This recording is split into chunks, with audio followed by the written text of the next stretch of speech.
Live from Las Vegas, Nevada.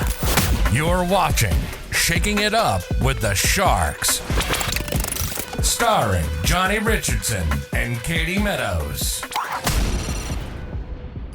Welcome back to Shaking It Up with the Sharks, everybody. Tonight is going to be out of control. This gentleman here, he doesn't only just have the coolest set of hair out of all Las Vegas, the West Coast, but we have the Lord of Wine with us tonight, Mr. Matt Lindsey. Welcome, my friend. Pleasure. We're blessed. Katie and myself couldn't be more excited to have an amazing individual on the show. Sure. How are you, sir? Glad to be here with you guys. Yeah, we're happy you're Yeah, here. I mean, I always love spending time with you guys. Oh, Definitely. ditto. Yeah, Definitely. He said, why not do a little bit more and do it on camera? So absolutely. I mean, the fine people, Yeah. your audience need to see this hair. Exactly, definitely. You can't miss out on that. Yeah, 100%. And this is a rarity here. Normally, he's like dressed to the nines, tough to keep up with, walked out of a J. Crew catalog or whatever. Even with his casual clothes, he's still dressed I to know, the it's unbelievable. Yeah. But besides that, Mr. Matt Lindsey here, amazing individual, great person, blessed to have you as a friend. It's been a while since we've known each other. We first met in Vegas. I must have been, it was even before, probably just before I did real estate. It was somewhere in that transition. It has to be 4+ years. Correct? I think Wasn't so. it? I'm trying to remember how we even met. Yeah, it was through some friends of ours that did wine Oh, as well. was it through Vegas Young Professionals?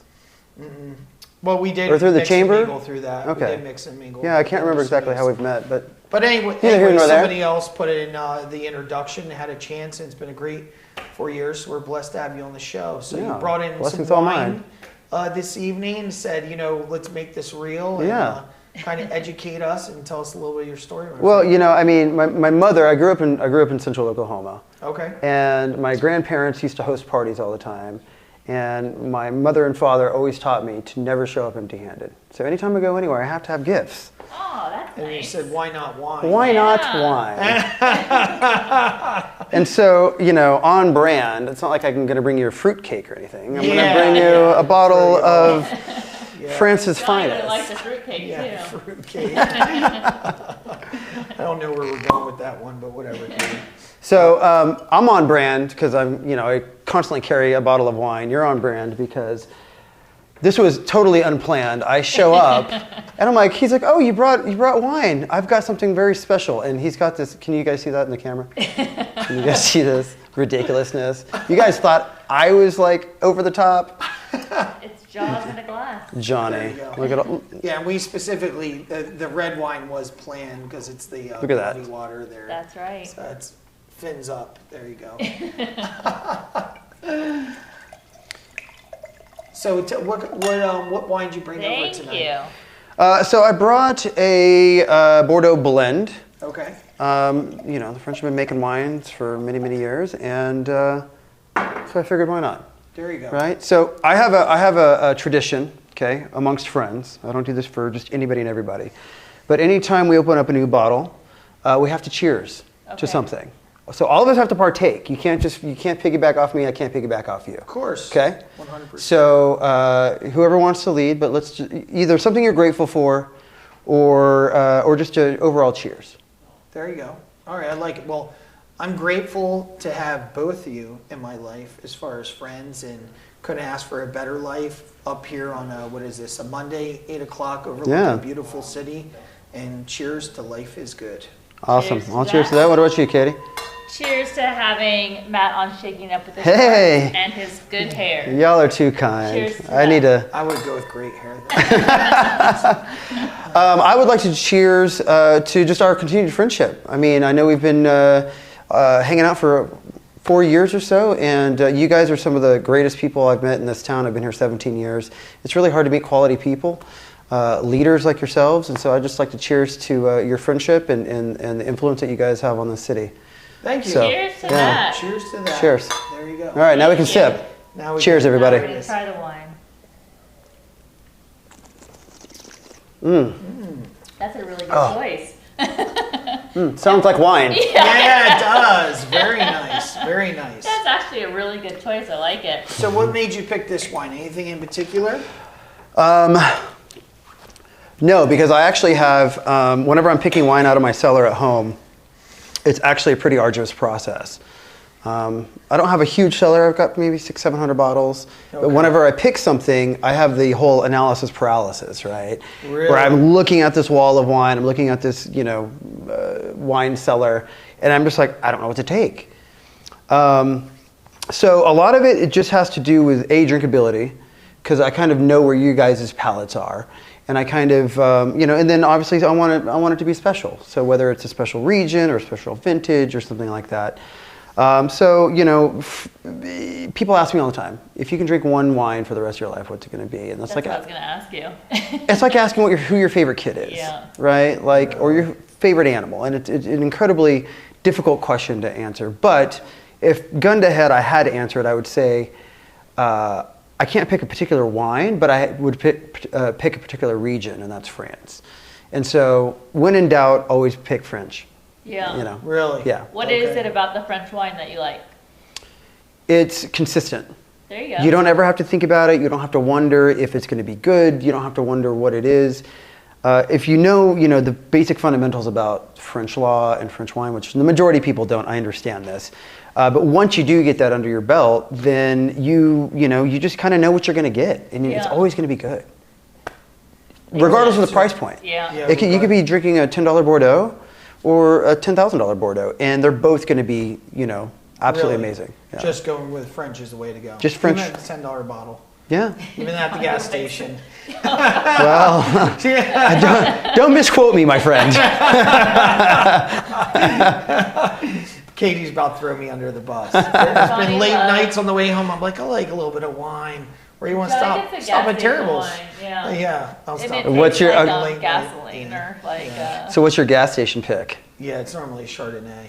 But what producer? Yellowtail, right? Is it Yellowtail? Yeah, I can't remember. It's been a while. I broke that habit. Man, we're gonna have to. I had to That's like retrain myself. right now. Rub the ring, bro. I'm gonna have to rub off on you. No more gas station wine for you. Yeah. I had to break the habit about like 6 months ago, just because I knew you were gonna come over on the show. I can't continue this habit. Your palate, step up my game a little. Yeah. So have you always been intrigued by wine when you were growing up in Oklahoma as a kid? Was around the family and you're just kind of researching, or what was the transition like getting into it? Absolutely not. I grew up in a conservative Christian home.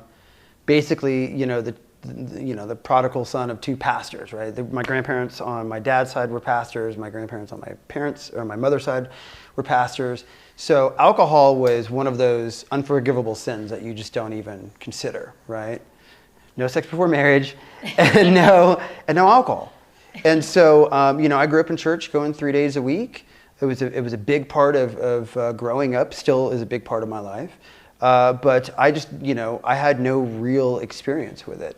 I never went to any like high school parties or frat parties or anything like that, and drank, the Bud Lights of the world and the Jägermeisters and stuff. Thank goodness that I bypassed all that. But no, I had no real culinary experience, or I had no experience with wine in our family. So it wasn't an everyday part of our life. We didn't have it for holidays. We didn't have it for birthdays or New Year's Eve or anything like that. And so I actually owned a nightclub when I was 17 years old. In Oklahoma? In Oklahoma. Really? Yep. And what kind of nightclub was it? It was literally like what you see on the strip here. I mean, not to the large scale. Yeah. I mean, it was I don't remember how big it was. 7,000-8,000 square feet, maybe. Okay. It was we converted an old movie theater into a nightclub, and we had 3 different rooms. And that's pretty crazy at 17. Yeah, we brought in DJs from all over the world, and I found myself, on a Wednesday, calling the liquor distributors, putting in my beer order, and here I am 17 years old, and then, after I'm done putting in my beer order, I'm going to the back room doing my geography and math homework. Really? And, so I'd take in the orders and I'd stock it and all that kind of stuff. And I actually got almost arrested because on a Saturday night I was behind the bar tending to one of my bartenders, and the police came in and they saw me, and clearly I looked underage.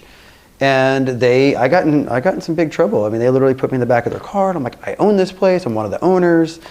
And it was a big ordeal. So how did that go? So once they had you in the back of the car, And So- they're like, this kid's the owner, 17 years old. They eventually just let you. Yeah, they let me go, but I ended up having, they wrote me a ticket, and we ended up having to go to court for it, and then the judge eventually dismissed it, and he was like, you know what, you have to be behind the bar.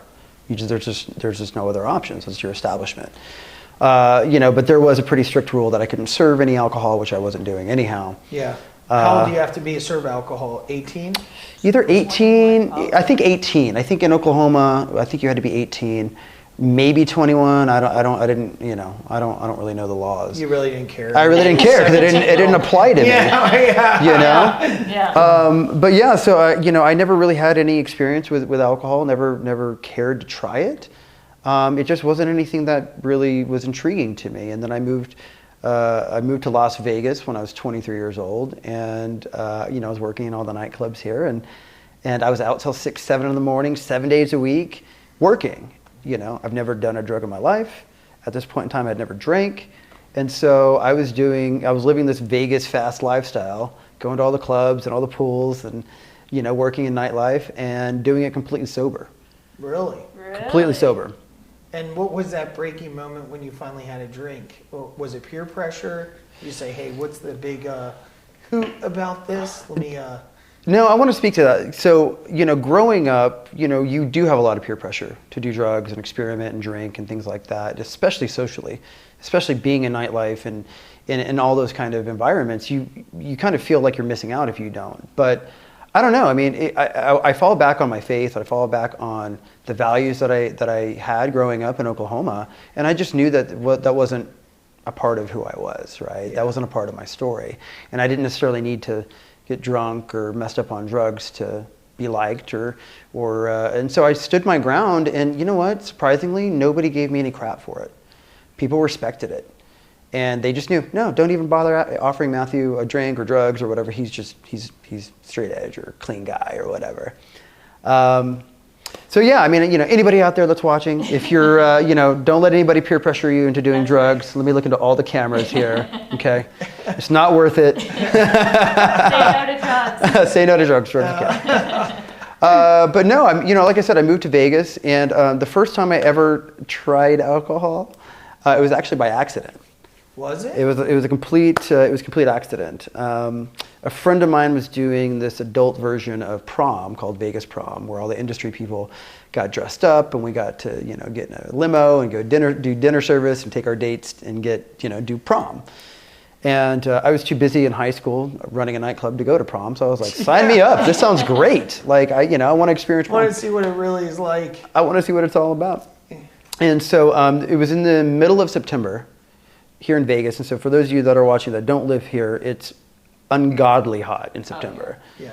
And I had worked, I think it was on a Sunday night we did this event, so Saturday night I worked until 4, 5, 6 in the morning, and I had the flu. And so I went home, got a couple hours of sleep, and then my friend came over and woke me up, and she was like, I need help setting up. So I went to Green Valley Ranch, where the event was, and helped her get set up in the hot sun while I had a fever, while I had the flu. Long story long. I haven't heard that for a minute. Yeah, right? Funny. Yeah. Shout out to John. Yeah, right, exactly. I ended up going to Walmart to get these just giant gallon jugs of Gatorade, because the whole theme of the event was, it's Vegas Prom but for adults, and the punch is already spiked. Right? Yeah, of course. So anyhow, I was feeling awful, just felt completely terrible. And I had gone home, changed, went back to before the party opened, and I was carrying in all this Gatorade, and I'm like, that's what I need. I need some electrolytes. It'll make me feel, it'll make me feel great. I'll get some, I had a fever. Chugging it. So I had just sat it on the bar, and they had this big, beautiful crystal bowl with ice in it, and with nothing else in it. And so I started dumping it in there, and then I, got distracted. Somebody, pulled me away for a couple of minutes, and I went back and I just started pouring myself Gatorade and just started chugging it. And you couldn't taste the alcohol? I couldn't taste it because I had a fever and my throat hurt and all that stuff. So I couldn't really taste anything anyways. And then all of a sudden I went from feeling bad to worse. And then from worse to, I feel pretty good. Really? And then I realized that, oh my gosh, like one of the bartenders had put in the vodka, and I didn't realize it, and so it hit me like a train truck or a train, because my body was already weak. I had a fever. I hadn't eaten all day. I'd been in the hot sun. So that was my first experience getting drunk. Really? On accident. After you figured it out, were you upset or anything like that? I felt, I did have, a little bit of conviction about it, because, You never did it. I'd never done it. How young were you at this point? I was 26 or 27. Yeah, that's pretty impressive. 27 years old, been living in Vegas. Yeah. Never touched anything. You got Never touched anything. Drinking vodka and Gatorade. Yep. That's crazy. Yep. That's interesting. So after that, what was that like afterwards? Did you say like after a couple weeks or a couple months or a couple years, you're like, well, I can have a drink once in a while, it's okay, or what happened? So the impetus for me was, after I started kind of moving out of nightlife, I, would have clients in from town, I would have friends in from town, and the Hard Rock Hotel had this really great Italian restaurant. The name escapes me, but it was owned by Robert De Niro and somebody else. And one of my buddies was the manager there, and he said, Matthew, you're a staple in this community. You know everybody in this town. Bring people, and we'll take care of you. And so for like 8 months, I would bring in groups of 10 people, and they would just comp our whole entire meal, and all the alcohol too. And so I brought in clients, I brought in friends, I brought in family, and it was a really privileged experience to be able to go to this really great, high-end restaurant and then have everything taken care of. But the problem came when I was the host of the table, I had 10 people, and then the waitress would hand me this wine Bible, and she would ask me to pick the wine for the table, which is pretty standard as the host of the table. And so I'd flip through this wine, library, and it clueless. It was completely clueless as to what anything was. And I didn't recognize, it was in multiple different languages. I mean, it felt like all of it was in Chinese. And so I remember that feeling of just being insecure and not knowing and making just a fear of making a bad decision.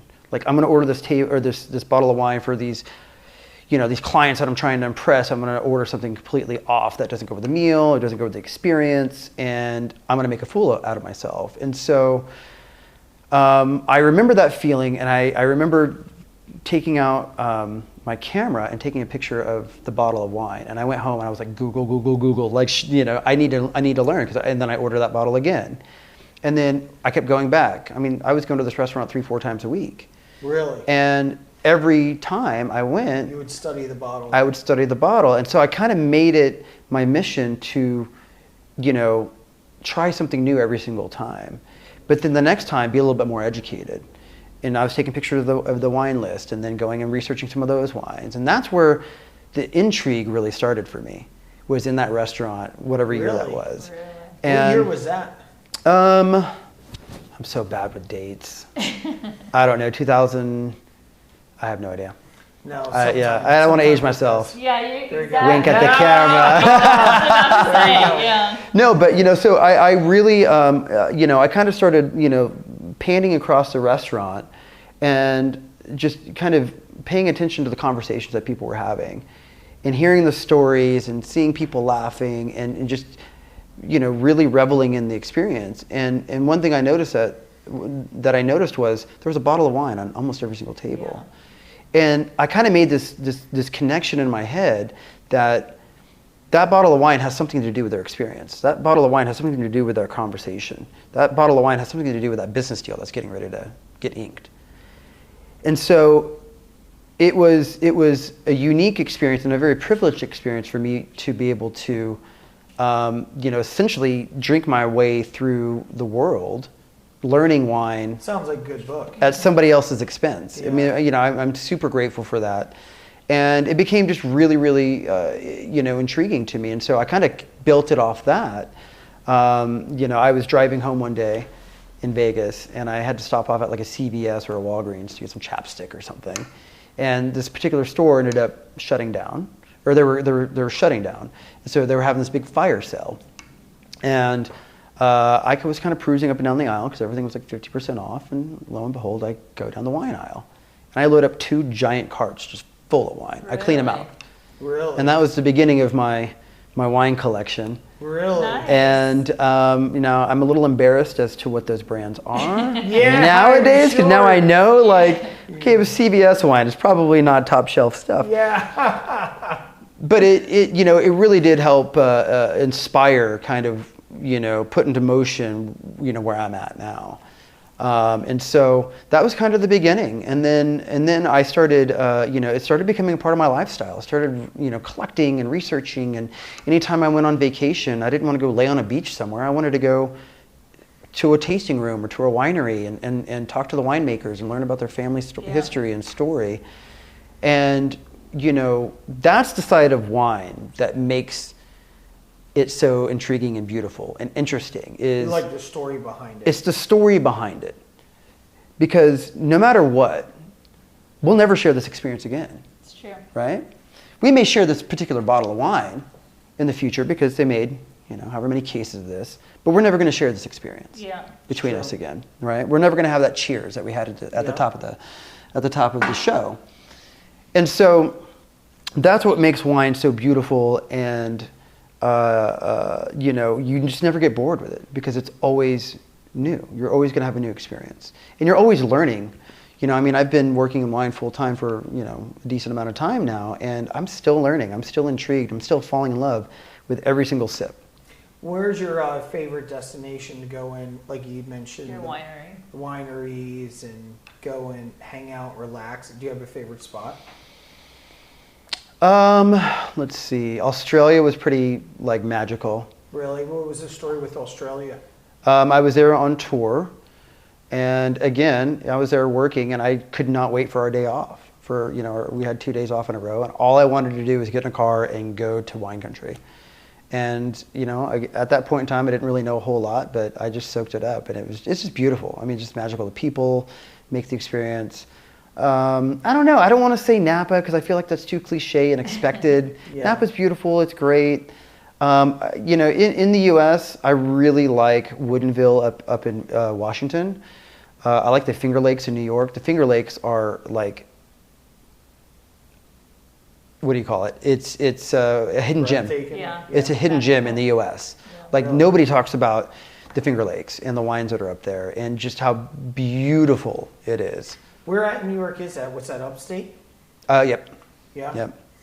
Man, I've heard of the Finger Lakes, but I didn't know anything about it. Well, I grew up in Jersey, so not that far away. Probably upstate New York's probably like 5 hours if I did take a guess. Almost 5-6 hours. But really, that's pretty interesting. So Australia was pretty impressive, huh? They have some... Yeah, it's all about the people.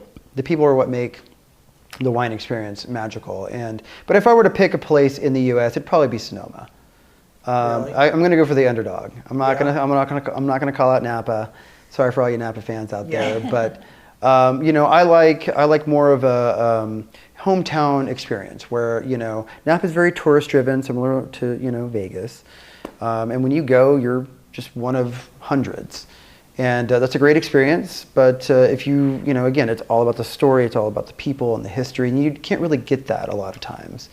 So I like to go off the beaten path to, Sonoma County and go to a winery or a vineyard that's at somebody's home, right? Okay. This is my house, my tasting room's in the back, we built a shed, and that's our tasting room, and then you get to go have dinner with Oreo the cat and, Barky the dog. Have you been to some really cool houses where people are making their own wine? And it's like, this is unbelievable. Yeah, absolutely. Yeah? Absolutely, Really? yeah. What's their secret? You find something common between all those? I think a lot of it's tradition. Is it? Yeah, I think a lot of it's tradition. The one thing I love about American winemakers is they're innovators and they do things differently, and they're bringing a lot of interesting components to winemaking. Winemaking's been, Armenians have been making wines for 6,000 years. And I appreciate and love the tradition about it. I love the history, the culture. But Americans, they like to do things their own way, right? They will like to, pay some attention to tradition, but then they want to do it their own way. So I think the traditional aspect of it brings the quality, but when they start doing things a little bit differently, whether it's production method or aging method or whatever it is, that's what makes it their own and unique to them, or the branding or the labeling or the name. So that's the fun part about wine in America, because if you go to France or Italy, it's very traditional, right? It's a family name. It's in some script that you can barely read. It's in another language that you don't understand. But in America, it's like if I wanted to put my face on a bottle of wine, I can. Yeah, That's what I was gonna say. Have you made any of your own wine? So that's one business venture that I've been working on for a couple of years. Okay. The short answer is yes. Yeah. It hasn't been released yet, but I've been working on releasing a handful of my own wine when brands. do you plan on releasing? So, I'm hopefully by the end of this year, 2021. Okay. Yep. I'm wanting to release it by the Blended Festival in San Diego, which is in October. Nice. Fingers crossed. We'll there you see. go. Yeah, we've talked about it in passing. We can even take the wine bottles and put our own branding on it, correct? You're gonna have Richardson Group. Yeah, label? yeah. I mean, there's opportunities for Right. white labeling wines and Yeah. Yep. There you go. Wine with the sharks. That's right. You know what I mean? Gotta come up with some little crafty for the Reds. Yeah, You know what I for mean? sure. We lost one in this bottle. That's awesome. So when you came out, what was your intention when you did move from Oklahoma out here in Vegas? What were you seeking? What were you after? Because you weren't a partier or not even close to it. Naturally, this city is very appealing to people Yeah. across the board. Or you're just like, forget this. Oklahoma, you can shove it. You know, I was one of those sheltered kids in Oklahoma. I didn't know a whole lot other than Oklahoma, and you know, I as I mentioned, I grew up in a very conservative Christian home, and one summer, I believe it was 2009, no, 11. Again, I'm bad with dates. We decided to take a family trip. I had an aunt and a couple of cousins coming over from Israel. And the three options were Branson, Missouri, which I'm like, absolutely not. Vegas or Florida. I put Florida on, I wanted to go to Florida. I got voted off the island and we decided to come to Vegas. And I threw an absolute fit.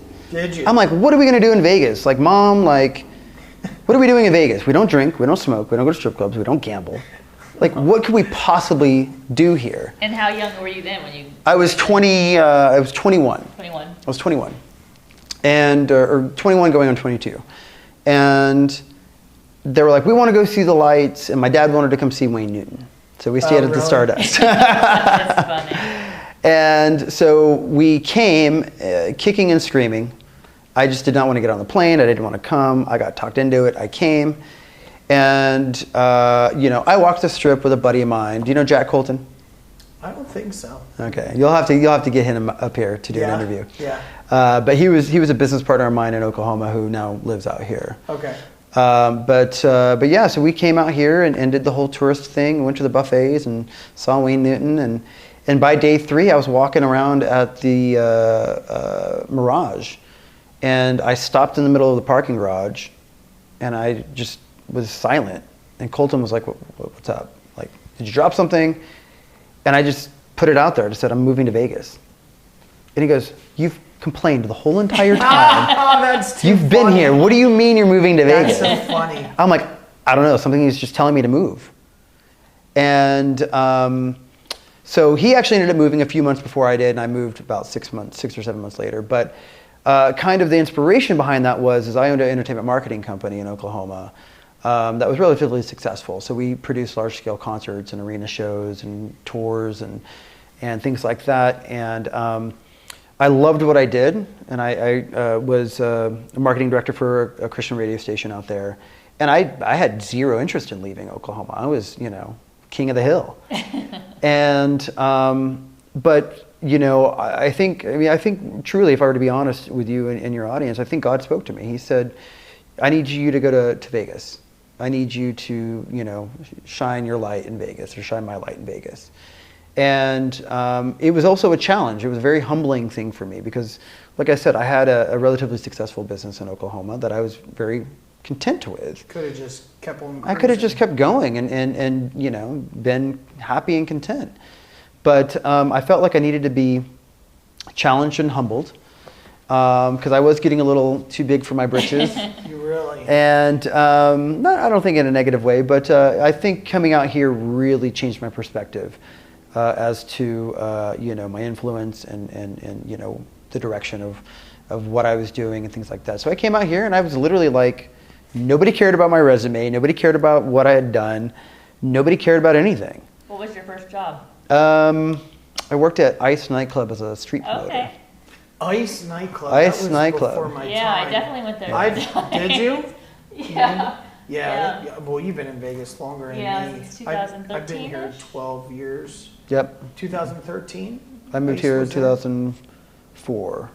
Okay. So I've been here 17 Yeah. years. Yeah. 2003, I mean. 2003. Okay. I was about to say 2012. I heard crazy stories. That club was insane. It was a lot of fun. Crazy. Wasn't it? A lot of It was fun. a wild place. Yeah. And I remember it all because guess what? I didn't do any drugs. Yeah, right. Oh, that's hilarious. So, No, you were a promoter for them. I was a promoter, and then I ended up doing that for, I don't know, 6 months or so, and then I came over to the Mirage where, I had that epiphany that I was going to be moving here, and I ended up working for Jet Nightclub. Jet Nightclub. Yep. And that was inside the Mirage? Yep. That's another one there as well. Yeah, I used to go Yeah, there. we're going way back. I mean, it's been 17 way years. back, Yeah. It's been 17 years, but yeah. So I Yeah. mean, so that was kind of the reason why I came is I felt like I needed to challenge myself from a business perspective, and also emotionally and spiritually and everything else. What was your parents' reaction? If I were to quote my mom, she said, as I was packing up my car to like drive across country, she said, "I'm going to leave your room just the way it is because you'll be back for 6 months, or you'll be back in 6 months." That's Yeah. funny. And here we are, going on 18 years. Crazy. That's pretty funny. My mom was very similar when I left and came out to Vegas. I went to go visit her. I went several times the first year. It seemed like people were passing away every second. It was so weird. But then a year just passed and she was dropping me off at the airport. My mom started bawling her eyes out. I'm like, "What's the matter with you, lady?" She goes, "I thought you get out of your system after a year, but Yeah. you're never coming back." There's just something about this town. I mean, Yeah. it's the life. I mean, Yeah. it's hard to, it's hard to go. I mean, look at this view. Look at look at the life. I haven't Yeah. spent You know. time in Oklahoma. I can only guess. It's But, probably a lot like Katy and Mississippi Yeah. and Yeah. South Jersey. Like I lived in my 20s near Atlantic City, but where my mom is, it's like 8 o'clock hits. Yeah. I mean, you open up the door, you hear a couple crickets. Yeah, nothing's open. Car Everything's shutting passes down. by like every half an hour. Everything's closed. Yeah. It's Yeah. like, man, this is crazy. Get me out of here. Uber rides like 3 hours wait. Yep. You know what I mean? Oklahoma's not that bad. But Yeah, I don't yeah. even think you can get an Uber where you're from. Yeah, you can, yeah. Don't make fun of us. It's not nice. That's crazy. So anyway, you came out here in Vegas, and you went through it. You're just pretty much kind of smacked around like that resume means Yeah, I nothing, mean, son. I literally was like, "What do you mean? Like, Yeah. I should be like upper management at Jet," and they're like, "You're gonna have to like work scrubbing the floor, just like everybody else. Everybody starts at the bottom." Yeah. And it was incredibly humbling because I thought, here I am coming from Oklahoma, Yeah. you Yeah, know, I as should be this big kissing time my like hand. business owner and Yeah. nightclub owner and this Yeah. and that. Like, and you're welcome. Yeah, you're yeah, they were welcome, like, "Cool, everybody." here's your bag of flyers. Go, go hit up the strip." So it was very humbling. It was very humbling, and but it was a great experience. It was a great experience to be able to kind of understand the world that Vegas is, because it's not like any other place on earth. No, it definitely isn't. And as far as now going through that transition and learning wine, and when did you feel it really start taking off for wine for you? Because you're out there mixing and mingle, spending times in the clubs, going to fancy restaurants, not Virgin Hotels. What's the name of the last one? Hard Rock. Yeah, the Hard Rock. That's right, Hard Rock. When did you say, you know what, I'm really into wine. This is my thing. Well, I think I was encouraged a lot by Okay. people that I respected and looked up to. As I mentioned, wine just kind of became integrated into my lifestyle. Anytime I went on vacation or anytime I wanted to celebrate something, wine was involved. I wanted to go to a winery. I wanted to go drink something special that I'd never drank before. And I started going to a bunch of wine tastings and wine dinners here in Las Vegas. And I was at a wine tasting at Thomas and Mack. Sorry, at the Hilton. And I was talking to a gentleman, and we were just having a casual conversation. He was, representing a bunch of brands, and we were just talking about wine. And he asked me, he goes, "Hey, how do you know so much about wine?" And I go, I don't know, I'm just passionate about it. I just love it. And he said, well, what do you think about coming to work for me? I go, well, what do you do? He goes, well, I represent these brands and I educate people on wine. And, I'd bring you on and I'd send you out to restaurants and do restaurant trainings, and I'd send you out to events and you'd pour wine and talk to people, and, I'll pay you, a decent amount and you'll get a bunch of free wine out of it. I go, sign me up. Like, I get free wine? Like, I get to, continue my education for free? Absolutely, sign me up. So I started doing these wine tastings here in Vegas, and that was really how I kind of just started self-educating. And then I started buying all the books online, and I started reading, and of course, thanks Google, I got my degree at Google University. Yeah, right, exactly. Your PhD. No, I actually went through the formal routes as well. But that was kind of how I got my start. And then there was a second time, a couple of years after that, where I was doing a tasting, and I had this great couple in front of me, and I was just talking to them about the wine and telling them about the region where it came from and the elevation and the soil and this and that. And I didn't know behind me there was a master sommelier who was working at this particular event. And once this couple left, they walked away and went to another table or whatever they did. This master somm came up to me, and he said, "Hey, how do you know so much about wine?" Like, literally, word for word, said the exact same thing. I'm like, this is triggering something. Like, something is different about this conversation. And I said, I kind of smirked, because I gave him the exact same canned answer as I did the first guy 2-3 years before. I said, I don't know, I'm just kind of passionate about it. And he goes, well, how long have you been a somm? How do you know so much about wine? I go, I'm not a somm. I'm just passionate about it. He goes, what do you mean you're not a somm? You've never taken the test? And I go, no, I don't even know when and where and how, and I've never really researched it. I would like to, but I don't know. And he looked me dead in my face, and he said, you would be doing yourself in this industry a disservice if you didn't become a sommelier. Like, we need you. We need your passion. We need your drive. You're young. And so that day, or that next day, I went and found some boot camp online that was being administered by this really respected master sommelier. I took his 12-week boot camp, and then spent another year after that just studying, took the tests, and that was kind of the beginning. That's when I knew I was kind of onto something. And it kind of played in line with my entrepreneurial spirit, because everything I've done is marketing based. That's my background. That's my degree. That's what I love to do, is marketing and sales. And so instead of selling a nightclub or a hotel or a restaurant or whatever it is, whatever business venture that I was involved in, now it's wine. So now I aligned my passions with my talents and married the two. And so I'm incredibly blessed and privileged to be living in my passion and in my talent. So yeah, definitely. I think anytime you're in any kind of sales or marketing, which really kind of blend, I believe, it's ourselves at the end of the day. Sure. Yeah. A mutual friend of ours had said, Johnny, you two aren't in real estate, you're in marketing. You're good at marketing. 100%. I mean, likable people, someone cool, super awesome haircut, and everything else just goes and rolls with it. Yeah. So definitely, it makes a lot of sense. What was the test like when you had taken the test? Is it test like a tasting test or a written test? It's a written test, right? So it's a 3-part test. It's written, practical, and tasting. And it's the most intimidating, nerve-wracking, Really? throwing up in your car before you go in. Like, it's incredibly difficult. It's one of the hardest tests on the face of the planet. Really? At the master level, I'm not quite a master sommelier, but if I were to put it into perspective for you, there's only 315 or so master sommeliers in the entire world. There's more brain surgeons than that. Not to say that their jobs is more or less difficult than brain surgery, but that's just how difficult and small the pass rate is. Is it because of the tasting part, or do you think it's literally everything. So the written test is long form answer and multiple choice, but you have to know wine laws from every single major growing region in the world: France, Italy, Spain, Germany, The wine Austria. laws when it comes to producing the wine, Yep. Like certain regions are bound by laws; they can only grow a specific grape, or if they can only grow a Cabernet. But not only that, they have to age it for an extended period of time as dictated by law. So you have to know all those things. It's in 4 or 5 different languages. It's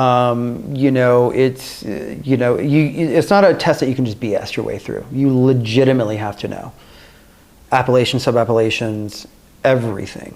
How, what mountain ranges, what rivers affect the growing. That's crazy. The growing region. It's you're a weatherman. It's intense. So that's one part. And then the practical is they put you in a mock service where you're in a mock restaurant and you go to this table of 5 or 6 master sommeliers and they're saying, well, we're having fish tonight.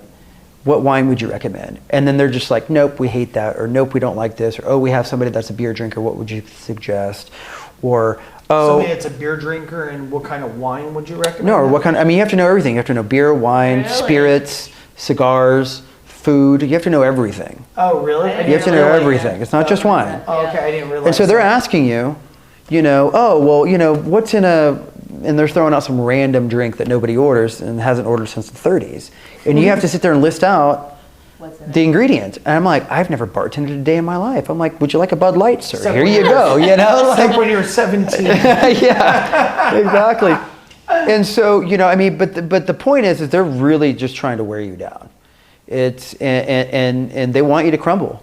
They want you to crumble because they only want the best. They only want the best. I didn't know that. Yeah, I didn't know that either. It's crazy. Yeah, and so that's one part. And then the third part is the blind tasting. And so they put 3 or 4 wines, I can't remember what it is, 3 white and 3 red, or 4 red and 4 whites, whatever it is. And you have 30 minutes, I think, to taste through them all. And you have to identify, does it come from a warm region, a cold region, what kind of aging it has, is it stainless steel, is it oak, what kind of grape it is, what region it's from, what country it's from, what appellation it's from, what sub-appellation.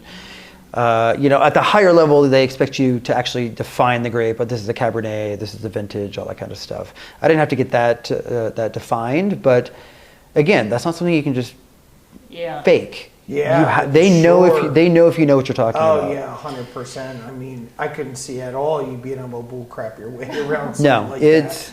No. So I remember I did I was signed up to do a mock test where I had to put my suit on. I had to do, had to have everything in place, and I did the full test, the written, the practical, and the blind tasting. And I literally had a panic attack in my car. Really? Just before. For the mock test. This wasn't even the real test. Really? This was just hey, we want you to get your nerves out now so you kind of know what to expect on test day. And then we'll kind of give you some feedback to help you make some adjustments. And again, it's just so incredibly difficult, and the pressure is there. And so, I literally was just like falling apart in my car. I'm like, what am I doing with my life? Like, I can't do this. Did you go back and kick the guy's butt that told you to take the test, or what? I haven't seen him since, surprisingly. Really? Yeah, I would like to shake his hand. Yeah. For really just giving me the inspiration and encouraging me to kind of take this life path. And it kind of came at a really good point in my life where I was kind of going through a transition. I had gotten rid of a business and went through a breakup, and it was one of those situations where it's just like, well, what am I going to do next? And so it was perfect timing, and it was, in my opinion, it was totally God's timing. Yeah. Very nice. So what about right now? What do you have that you're working on right now? What's the big plan? What's the big move as far as wine? I know you mentioned a little bit. You have a few of your own bottles coming out. Yep. Or by the end of the year. Is there anything big you're working on finishing out for the next 12 Maybe, months? of course. Yeah. Where do you think? Where do I these bloodshot eyes come from? I'm not getting any sleep these days. Yeah. No, I've got my hands full in the wine world. The Virgo in me is just one of those, in the A-type personality. When I do something, I don't do it half-assed. I have to go both feet in. So, I am the sommelier for a wine distributor here in town.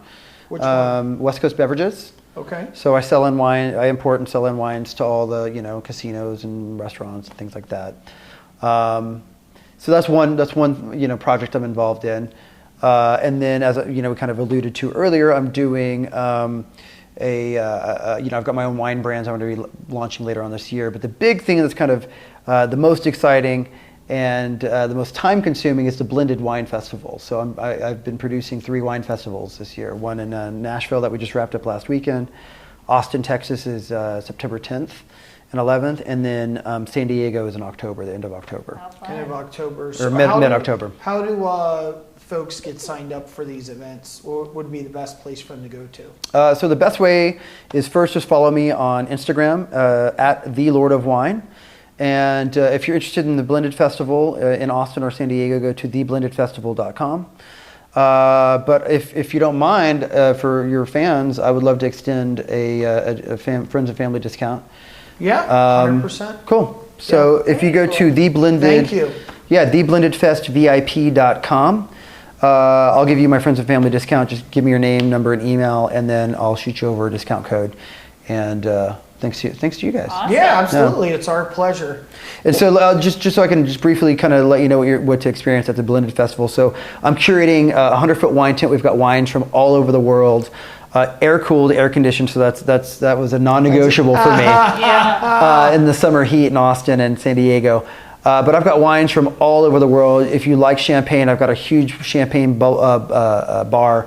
Champagnes, Proseccos, Cavas from all over the world, a Cabernet flight bar, French wines, Italian wine bar, wines from all over the world. It's going to be an incredible, incredible experience. We do a group cheers every hour on the hour. I give out champagne randomly, so it's a lot of fun. But we also have the Chainsmokers, Nelly, Ludacris, a bunch of really great performers that are going to be performing at the Blended Festival. That is super awesome. Yeah. You got some big people over there. Yeah. We had Blanco Brown. Really? We had Seasons perform in Nashville. Oh, that's cool. Yeah, we've got some really great artists. So it's an all-encompassing festival. Yeah, that's really nice. Good for you. Thanks. Congrats. Well, you hear that, folks. Definitely check them out. Sounds like some amazing events coming up. Well, Matt, I couldn't thank you again. Yeah, it was so much fun to spend some time with you guys. Yeah, Yes. so it's good stuff. Yeah. We figure out one way or another. Whenever a camera's involved, then we can always. It seems like whenever I'm around you, there's always cameras involved. So this is nothing new to me, folks. Nothing new to me. Exactly. So thanks once again. Thank you for Cheers, coming everybody. on, shaking it up with the Sharks. Shaking it up with the Sharks, baby. Shaking it up with the Sharks. Till next time, Till everybody. next time. See you soon. Au revoir. Shaking It Up with the Sharks. Starring Johnny Richardson and Katie Meadows.